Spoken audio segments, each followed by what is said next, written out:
It was easy for Hawthorne to forget, in a simulation like Megan's Columbia Trail game, that he was actually limited to 2 small rooms on the edge of a spinning ring surrounded by the lethal vacuum of space. I think this sort of simulation will become vital for humans traveling in space over the long term in the future. I've really been able to relax and handle this situation a lot better because of your virtual environment and now Megan's game. Seemingly natural surroundings seem to do a lot to soothe my mind. It reminds me how I would go to parks when I was feeling overwhelmed by research and work back on Earth. Hawthorne mused softly while he sat in the defensive turret atop the caravan. They were on the move, closing in on Panama, though he was really sitting in the swiveling seat in his cabin. They walked alongside the caravan below. The walls of the cars extended outwards to provide cover from the sun. Hawthorne even had a small canopy over him to protect him, providing he didn't let his limbs hang out too far. While in reality Tay and Hawthorne wouldn't be able to have a conversation from such a distance, and with such an obstruction without shouting, she was able to speak to him through her usual speakers, circumventing the realism of the game somewhat. Megan and I were talking about something like that. We could design some computers intended to produce something like our virtual environments, purpose-built for only that purpose. Furnishing users suits and contacts might prove a little difficult, unless they'd be willing to share, but we might eventually be able to make uniforms and perhaps glasses for that purpose. He nodded at her, swiveling in his chair a bit to aim the railgun off into the distance, a monitor displaying what the gun's cameras were seeing at various distances, preventing some tunnel visioning. If we extrapolate that idea somewhat, we could utilize some cybernetic engineering towards those purposes, implanting the sensors of a VE suit into the skin of people, and perhaps replacing their eye or enhancing them with VE-capable implants. People undergoing such a procedure would more or less be permanently hooked into the simulations, allowing a crew of such cyborgs to navigate their way through beaches or parks while they're actually moving about a cramped spaceship. It would be a simple matter to map the physical objects in reality to virtual ones, not unlike old VR games back on Earth. She scoffed a bit with him, unable to see her shaking her head. Surely there is some benefit to unhooking from such a thing once in a while. Someone living in fake spaces forever could not possibly be healthy. They have to experience reality once in a while. She hummed softly, thinking. Actually, maybe such people would do just that when they are on vacation, perhaps on a space station or on a planet. I suppose the simulations don't need totally take over reality either. They could be used for simple displays, advertising, providing information in an emergency. There were efforts to install such things on Earth, augmented reality signage and advertising, but the infrastructure never got put in since the initial costs were always deemed too expensive. Hawthorne laughed at that idea. I cannot tell you how much I wish I'd be able to just flip a setting in my eyes and suddenly not be able to see any of the advertising around me. They had monitors and posters in my university, advertising teachers and their classes, grade point averages, and the like. When they started putting the average incomes of graduates on those ads, it drastically altered the focus of a lot of people choosing classes. There were more than a few lawsuits brought to teachers that advertised their numbers inaccurately. I appreciate that the university was trying to make whatever money it could, but it seems to fly in the face of the idea of educating the best and brightest to handle the biggest challenges of the world. I can only imagine how many geniuses went undiscovered because they ended up in high-paying fields instead of higher mathematics and sciences. She shrugged and smiled, watching some of the others walking around her and waving at others who were under the cover of other cars in the caravan's chain. Probably less than the number of geniuses that had their intellect smothered due to being diagnosed with developmental disorders and medicated into mediocrity. Back on topic, though, I guess if a crew wanted to be permanently jacked into their ship's VE, it would be their choice. I can't imagine, with the kinds of people you brought on this journey, that there will be much in the way of forced augmentation. As long as it's something people choose for themselves, I don't see much issue with it. Good point. I'd like to see a free culture develop. I wonder how much the technologies invented after we left will change them. If our efforts go the way we hope, we'll have animals where they didn't expect animals, and perfect virtual reality for them to enjoy and work with. Hang on. Hawthorne quieted down as one of the screens on his monitor started flashing. He tapped it with one hand while adjusting the aim of the gun with the other. Cameras swapped to zoom in, allowing him to catch sight of an iron roach burrowing under the sand ahead of them. Swiping the image, he sent it out to the other gunners, as well as the scouts and elders. Here we go. An alarm sounded as red lights flashed, and everyone leaped into action. Civilians clambered into the open cars wherever they were, and from within they would shut the walls down to secure them inside. The scout cars that were arranged around the caravan in a loose circle pulled into a tighter formation, allowing Vasil and Thorn to direct their forces and coordinate on the sighting of the enemy.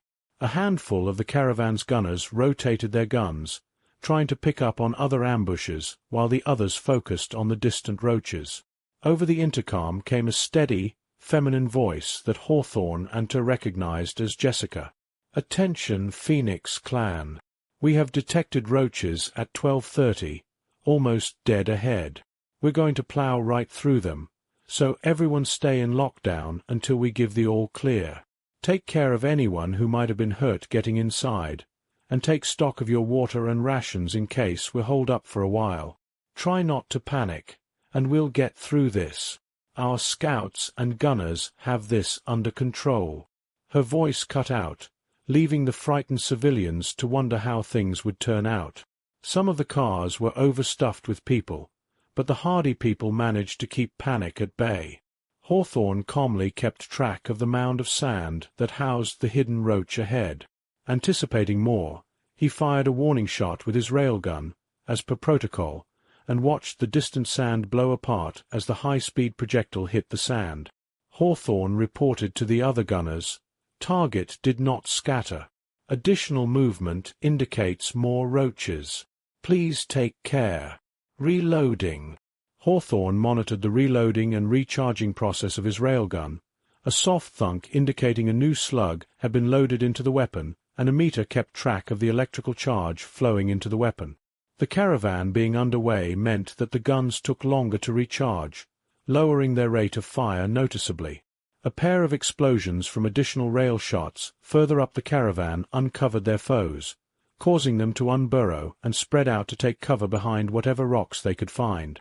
The roaches ahead of them knew far less about their weaponry than the roaches that dogged at their heels, so these ones thought that those rocks would be appropriate cover, rather than deadly shrapnel. Clouds of sand tore away from the caravan as the scout cars launched ahead, and through Hawthorne's screen he could see the teams of 3 arranging to fire upon their cover. One after another the rocks exploded, sending pitch-black limbs, gore, and carapace flying as the roaches hiding behind them were shredded by the shattered stones. A handful of the roaches fled their cover after seeing what happened to their allies, only to be run down as Vasil's cars stunned the roaches with lightning guns and destroyed them with close-range slug fire. Hawthorne marveled at their efficiency, and within a matter of minutes the lockdown was being cancelled and crews were being dispatched to harvest parts of the roaches. "Wow!" Hawthorne jumped as Des spoke from over his shoulder, floating next to him and totally breaking the rules of the game. "They're really good at this now. Not even a chance of a casualty this time." Hawthorne reached out to tickle the floating girl, only to blink as his hand passed through her. "Ah, are you still down in the car and just taking a peek from up here?" He turned back, watching as one of the larger mother vehicles of the LSC moved out to retrieve meat and metal from the roaches. The meat would be used for fertilizer, and the metal would be recycled into equipment and ammunition. She nodded at him, humming, "Good eye, spotting them. Considering where we're at, that was probably the last group in front of us. They're supposed to come from behind after we get to Panama." He nodded back, smiling. "Good to know. We'll be stuck for a long time trying to bridge our way through. I'll talk to Sherry and Jessica about making sure we have our best eyes out at night watching for them to sneak up on us. Ch.48 shrugged. They'd have done that anyway, but since it's a game you're probably right in making sure to tell them. I have to get back to the kids. Lots of scraped knees climbing into the cars. She vanished away into sparkles. If it wasn't for their ability to speed up time in the game, Hawthorne would have been exhausted by the time spent bridging the rivers and terrain in Panama. The other gunners and the scouts all looked worn out, the roaches always hounding them at safe distances in the dark and hiding during the day. They seemed content to follow them, the smartest ones hoping to ambush the caravan when most of them were sleeping. It was not uncommon for railgun shots to wake people up in the night, though lockdowns were less frequent since the caravan could be circled up defensively. Crossing through Panama brought relief as the caravan proceeded towards South America, the end of the game coming in the near future. Megan seemed to lack much information on some of the events leading to the floral roaches joining them, the details obscured by distant meetings of Elena and the scouts with their new allies. Pulling into Medellin meant Hawthorne had to really get back to work as they started building emplacements and defenses to help repel the iron roaches when they came. Everyone was working together like clockwork. Even the children did their best to help find scraps of metal and concrete for the adults to recycle as their fortress went up. Hawthorne consulted with the elders on defensive positions and information on how to best place the Tesla coils, and otherwise everything seemed to happen on its own. By the time the battle came, it felt like almost no time at all. Months and years of being chased were finally coming to a head in one enormous fight. Tay was sitting with Hawthorne at his railgun, helping keep track of the power systems spread throughout the caravan while he handled the gun. Their forces were arrayed below as he double-checked the new weapon system they'd installed for this defense. Rail-launched shells were part of his arsenal now, allowing him to blow holes in the enemy lines rather than just handfuls of lined-up roaches. This is probably the last event, you know. We might be able to put this behind us. Are you okay with how this went? We both sort of fell into these roles, but I've really enjoyed being with you like this. Leaned into his side, snuggling under his arm for a moment. I've had a great time. Helping with the children's been a dream come true.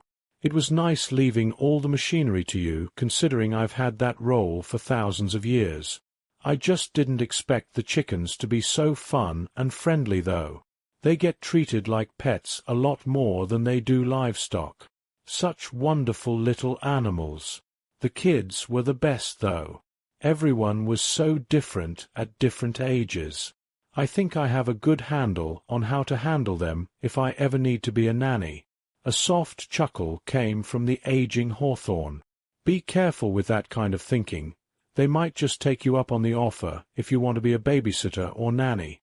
We have a lot of career-oriented types along with us, and we want everyone to learn how to be parents and enjoy it if possible. No reason you couldn't facilitate vacations for them, though. I love the idea of all the kids growing up loving Auntie Tia. She scoffed, giggling and reaching out to poke his cheek. And they'll call you Grandpa Crenshaw.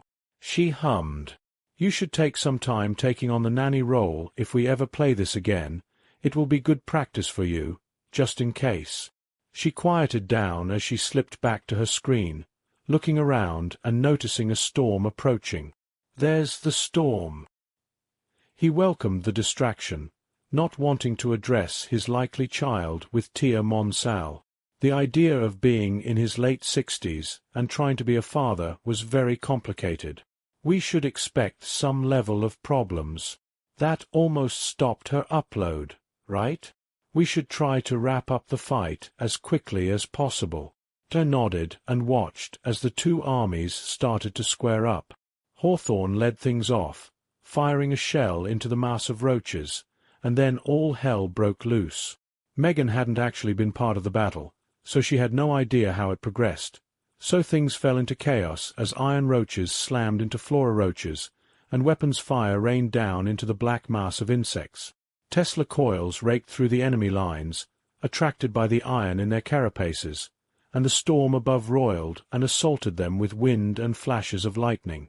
Megan had guessed correctly as lightning struck the coils, powering down parts of their grid as rain came down in sheets, making it hard to see targets. It got much darker as floodlights went out, and people had to see by the flash of weapons fire. A final lightning bolt struck the Beta facility car on the top of a nearby hill, causing it to explode in a brilliant fireball. Hawthorne, Day, and Thorne all screamed out in horror as they realized Jessica had been killed for a final time in their gameplay, leaving them sobbing as the scene faded out. Hawthorne and Ter looked confused as light returned around them. They were dressed differently, and all their friends were around them in a U-shaped crowd. They stood in the center, while the cyborg Megan stood before them. Looking down at themselves, and at each other, Hawthorne and Ter realized they were dressed like a bride and husband. Great pains had been gone through to dye their hempen clothing black for Hawthorne's suite, and white for his dress. Jessica looked particularly pleased, as if she'd made out the form-fitting, revealing dress herself. Hawthorne's mouth was agape as he realized what was going on, only for Megan to start speaking. Friends and family, we are gathered here today to witness the joining of two spirits who pine for one another. The binds that tie us are our salvation, and it is through these links that we've survived everything that has plagued us. No one would be faulted for losing themselves to fear and despair over the course of our journey, but every time we've been there to help find each other again. These two have found each other in the darkness, and together we bring them into the fragile light of our collective fire. Megan continued as Tay and Hawthorne started wiping at their eyes, the emotional swing of watching Jessica die and finding out they were properly getting married hard to handle. Megan seemed to anticipate this as she rolled along. Dr. Hawthorne Crenshaw and Tia have shared their light with each other, but from today on they will be each other's light entirely. I am pleased to stand here before you two with the privilege of bringing you two together in blessed matrimony. Hawthorne. Hawthorne stood stiffly as he was addressed, clearing his throat. Do you take Tia as your wife, to light her way, as long as you both shall live? Ido. Hawthorne spoke clearly and firmly. Megan turned to address Tae, her body jerking awkwardly. Tia, do you take Hawthorne as your husband, to light his way, as long as you both shall live? She was on the edge of tears, much less composed as she wailed out, I do. Hawthorne and Tae have pledged before us their everlasting devotion. Do we, the Phoenix clan, acknowledge their love and accept them beneath our wings? As one, the collected voices of hundreds all spoke aloud, startling Hawthorne and Tae with the volume.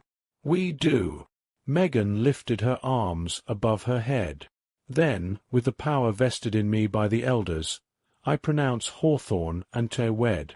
Everyone, embrace your new family. Hawthorne and Tae gasped as everyone closed in around them, smothering them in hugs and kisses as the two were squished against each other, a flow of people offering congratulations and all manner of touches and kisses. Many of them made their intents known as hands groped or pinched at the couple, leaving them panting and blushing by the time they pulled away. Megan spoke again, now in the normal human form they knew her as.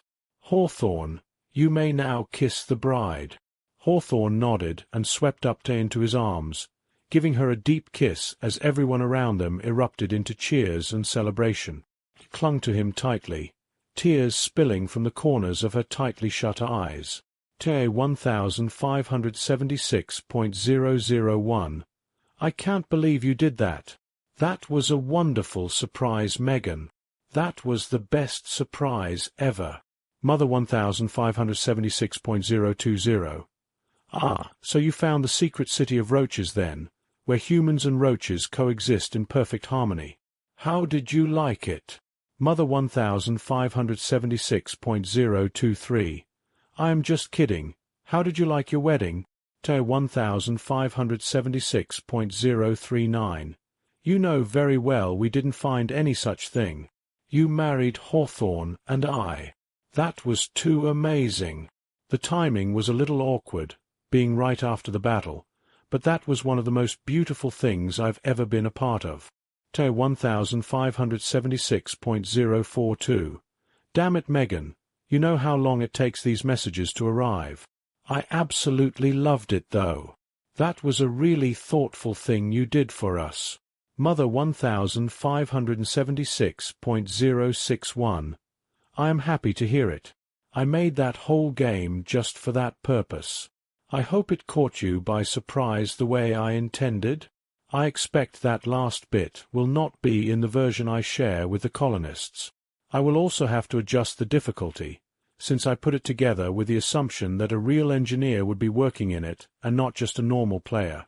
It might make for a good educational tool to teach that kind of work to children, though. In the meantime, I have a wedding present for you. Sending the data now.